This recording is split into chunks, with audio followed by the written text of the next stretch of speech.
Hi, my name is Ps A Mbatha, and I would like to talk to you today on a topic that is very familiar with all of us as human beings, and that is fear.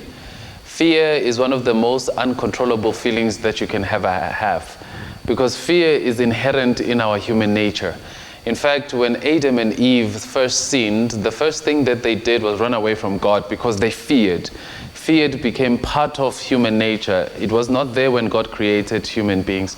And so fear has always been there. And I remember growing up, I grew up in a township.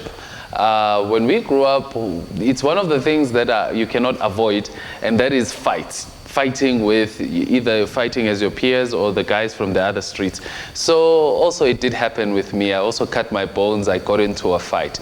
Now the thing is with those type of fights, because they're fist fights and we are young, is that you have to make sure that your opponent is scared of you, which means the words that you say, they have to be fearful. And so I remember when I squared up with this guy, he was bigger than me, 2 times my size, and I've always been big. So I tried to scare him, but it didn't work. The guy beat me up, but it was a long time ago. But one of the most important thing I want to remember, that fear it can also be a useful feeling. Because fear keeps you from doing something very stupid.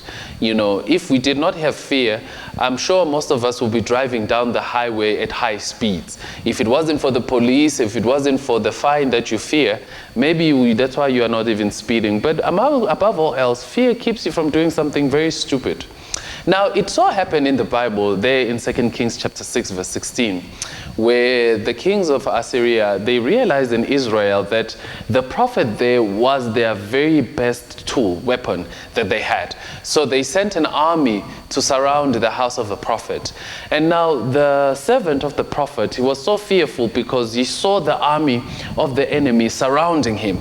And he was so scared that he thought they were going to die. And so the prophet Prophet Elisha had to pray to the Lord and ask the Lord that he may open the eyes of his servant so that he may see that greater is he that is with us than those who are with them.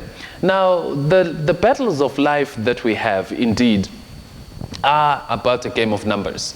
You know, we fear a lot. We fear in our employment. We fear our bosses. We fear of being unemployed. We fear in school. We fear to fail. We fear so many things because we always think that numbers account for anything. That you see that the people who are in the crowd, they are greater than you, therefore you are in the losing side. And sometimes to be a believer, it means you have to stick out, be the sore thumb amongst all of them. And that is why a lot of people are scared to stand up, because they fear that they'll be victimized.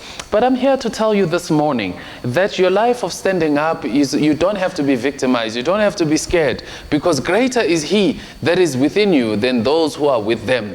And what God is trying to tell you this morning is that you don't need the numbers. You don't need to have a lot of people. You don't need a defense squad. You don't need all of that. All you need is God on your side, because you plus God is majority. And God has proven it over the years that he doesn't need numbers in order to deliver people.